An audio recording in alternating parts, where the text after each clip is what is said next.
So we're all sitting here on the floor, most of us are, and we have basically Jordan going around saying, who is going to pet me? Now, I've been disagreeing, and her behavior is a lot better. As we saw in the other video, she was just jumping up, spazzing out all over the place.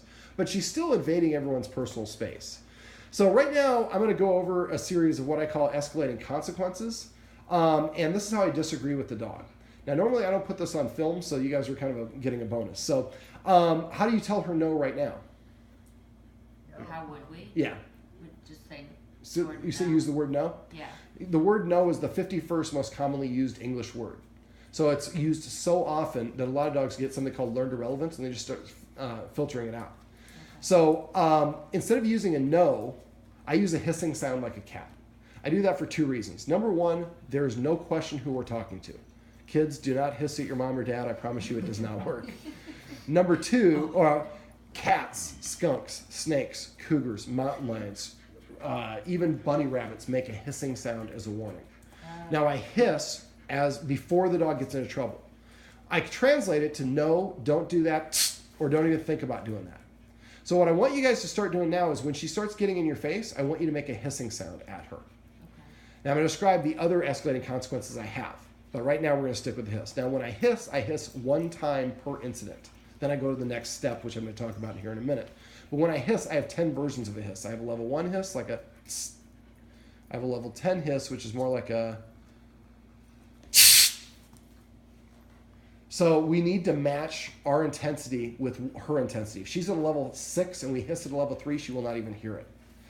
All right. So the first thing I do is I hiss one time per incident, and I hiss before the dog breaks the rule. So if you're on the floor and the dog's walking over, you know it's going to jump up on you or lick at you, hiss when it's still a foot or two away.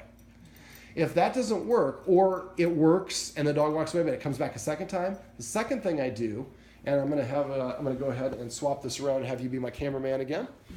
Second thing I do if I want to disagree with the dog is I abruptly stand up. To a dog, this is the most commanding position I could be in. My authority goes whichever direction my hips and shoulders are facing. Right now, my authority is going here. So if Jordan is approaching me and I stand up abruptly, the dog is usually going to take a step back. Well, what's going on? This is the I mean business position. Now, if the dog walks away and I stay facing here and the dog walks there, it literally walked away from my authority. So as the dog walks away, I'm going to pivot and keep the dog in front of me until it's stationary. It can sit, it can lie down, it can stand in place, or it can leave the room completely. But if I sit down while it's moving around, it's going to think, oh, he just got stung in the butt by a bee. That's why he bounced up so quick. It wasn't me. But if the dog is moving around and it's kind of going like this, and then it stops, and then I sit down right after, oh, he was talking to me. So keep your hips pointed at the dog until it's stationary.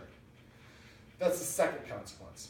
The third consequence is I march directly at the dog. Giving and taking territory is a huge part of how dogs communicate with one another. Now, if I'm the dog, and Zach is filming me right now, if Zach is eating something and I'm the dog and I approach Zach, I'm not allowed to be within 10 feet. So when I get to 11 feet is when Zach would hiss at me. I would usually turn around and walk away. And then after that, but Zach's eating some chicken wings. I really like chicken wings. So I come back a second time. Now Zach stands up, and so I take a step back. As soon as I sit down, Zach sits back down. But it still smells so good. So I come back again. This time, Zach gets up and marches at me. Now, when you march at the dog, you need to do it with intent.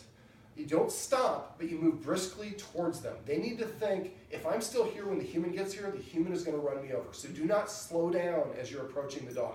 If the dog is still there, walk through them, bump into them. Their job is to get out of our way. Now, if I'm the dog and Zach gets up and marches at me and I back up like this, I can back up 12 miles. If I'm still facing this way, I'm still challenging. So if I am the dog and I want to communicate, I understand what you're saying, I'm going to do this. I'm going to turn sideways or greater. As soon as I turn the dog turns sideways, you stop. Now this looks indecisive, so I'd either finish my step or I would retract my step. I probably finish my step. And I'm going to keep my hips and shoulders pointed at the dog. Now as soon as, just like the second rule, as soon as the dog stands in place, sits or lies down, then I can go back to what I was doing. Unless it's within a boundary. Let's say there's a line right here, and as the dog, I'm not allowed to be on this side of the line.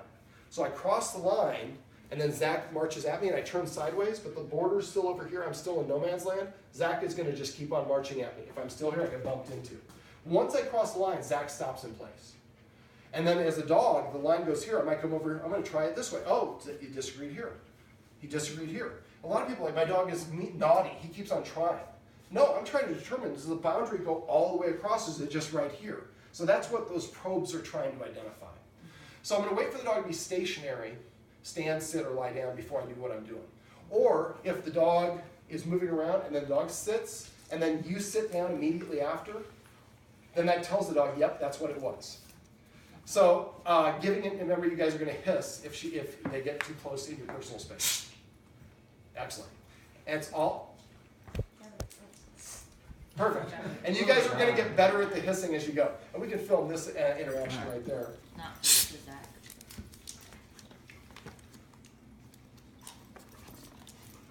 So you're doing great. You can have a little bit more suddenness in your movement. There you go. Now all of a sudden she moved back away. Now two of you are standing. And don't lean over. Stand up straight. Keep your hips, your shoulders back and your chin up. Now tell her to SIT. Sit. All right, now go back to sitting now. Hiss if she gets too close. Stand up. Now I know it's not comfortable to get, this is hopefully working. Well, me too. And we're hopefully not always going to be on the floor. It's easier if you're in a sitting position to get up than it is to get up off the floor. All right, so the third consequence is to march directly at the dog until it turns sideways or stays stationary.